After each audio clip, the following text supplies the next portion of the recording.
Paano mapagtagumpayan ang mga tukso ni Satanas?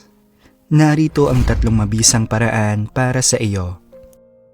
Sa ating pang-araw-araw na buhay, madalas tayong nahaharap sa iba't ibang mga tukso tulad ng tukso ng pera, pang-aakit ng katayuan at katanyagan, at maging ang pang-aakit ng pornografiya at iba pa. Kung mabibigo tayong matukoy ang mga ito, madali tayong mahuhulog sa mga bitag ni Satanas, mawawala ang ating patotoo at magiging biktima ng panlilinlang at paghihirap nito. Binabalaan tayo ng Biblia. Kayo'y maging mapagpigil, kayo'y maging mapagpuyat, ang inyong kalaban na dyablo, na gaya ng leyong umuungal, ay gumagala na humahanap ng masisila niya.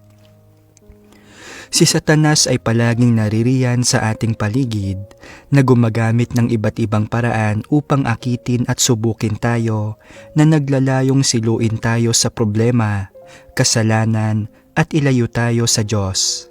Kaya, paano natin malalabanan ang mga tukso ni Satanas at mapagtatagumpayan ang mga ito? Nasa ibaba ang 3 praktikal na paraan na ibinabahagi sa inyo. Una, manalangin sa Diyos at hanapin ang kanyang kalooban. Nang subukin ni Satanas si Job, nawala sa kanya ang kanyang mga alagang hayop na pumuno sa mga bundok, napakaraming kayamanan, kanyang mga anak, mga alipin at mga lingkod sa isang iglap. Sa kabila ng kanyang matinding pagdurusa, hindi nagreklamo si Job laban sa Diyos o gumamit ng sarili niyang paraan para mabawi ang nawala sa kanya. Sa halip, nanalangin siya at humingi ng patnubay ng Diyos. Sa huli, sinabi niya, ang Panginoon ang nagbigay at ang Panginoon ang nag-alis. Purihin ang pangalan ng Panginoon. Mula sa karanasan ni Job, natutuhan natin ang kahalagahan ng paghahanap sa kalooban ng Diyos kapag nahaharap tayo sa mga tukso ni Satanas. Ang pusong naghahanap ni Job ay nakatulong sa kanya na maunawaan ang kalooban ng Diyos. Hindi lamang siya umiwas na sisihin ang Diyos, ngunit nakita rin niya ang mga pakana ni Satanas kahit na hinimok siya ng kanyang asawa na sumpain ang Diyos. Nang maglaon, nagpatotoo si Job sa harap ni Satanas, nagkamit ng pagsang-ayon ng Diyos at naging dahilan upang matalo at mapahiya si Satanas. Pangalawa, kilalanin ang espiritual na labanan at tanggapin ang lahat mula sa Diyos. Bagamat ang mga tukso ni Satanas ay maaaring lumitaw bilang panlabas na mga pangyayari o mga taong nakaka-impluwensya sa atin, may mas malalim na espiritual na labanan na nagaganap. Sa likod ng mga eksena, nakikipagpustahan si Satanas sa Diyos. Matatalo lang natin si Satanas at makatatayo ng patotoo sa pamamagitan ng pagtayo sa panig ng Diyos. Halimbawa, nang si Job ay humarap sa mga pagsubok, ang tila mga pagkilos at kaguluhan ng tao ay, sa katotohanan, isang espiritual na labanan sa langit. Sa ating pang-araw-araw na buhay, nakakaharap din tayo ng maraming hindi kanais-nais na sitwasyon at iba't ibang tukso.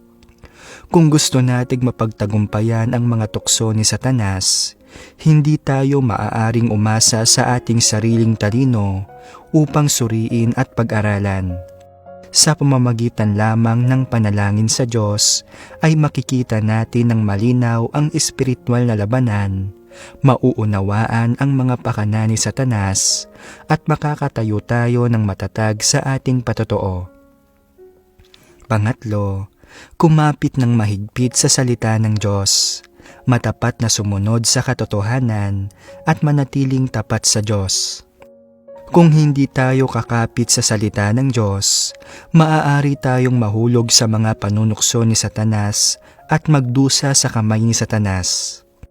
Halimbawa, ang ating mga ninuno na sina Adan at Eva, dahil sa kabiguan nilang kapitan ang salita ng Diyos, ay nalinlang at tinukso sila ni Satanas.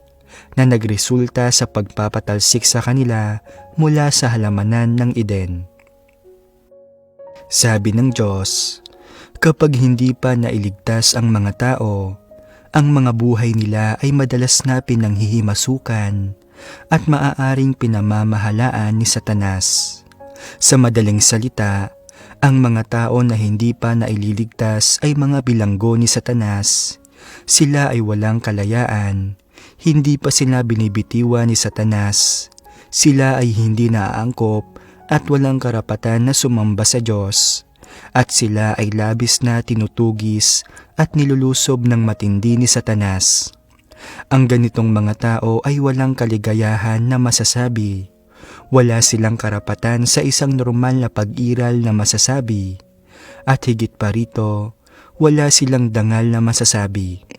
Tanging kung ikaw ay maninindigan at makikipaglaban kay Satanas, gamit ang iyong pananampalataya at pagsunod sa Diyos, at takot sa Diyos, bilang iyong mga sandata na gagamitin para sa isang buhay at kamatayan na pakikipaglaban kay Satanas, kung saan sukdulan mong matatalo si Satanas na magiging dahilan ng pag-urong ng buntot nito at pagiging duwag sa tuwing makikita ka, upang tuluyan na nitong itigil ang mga paglusob at paratang laban sa iyo.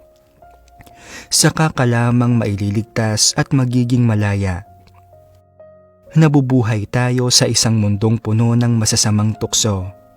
Upang mapagtagumpayan ang iba't ibang tuksong dulot ni Satanas, kailangan nating patuloy na lumapit sa Diyos sa panalangin, hanapin ang kanyang kalooban sa lahat ng bagay at kumilos ayon sa kanyang salita. Sa paggawa nito, matatanggap natin ang proteksyon ng Diyos, mapangangalagaan ang ating sarili laban sa mga pang-aakit ni Satanas, at makakapamuhay ng malaya at mapalaya sa harapan ng presensya ng Diyos. Nais mo bang talunin ang mga panunukso ni Satanas? Mangyaring mag-iwan ng mensahe at bibigyan ka namin ng karagdagang gabay.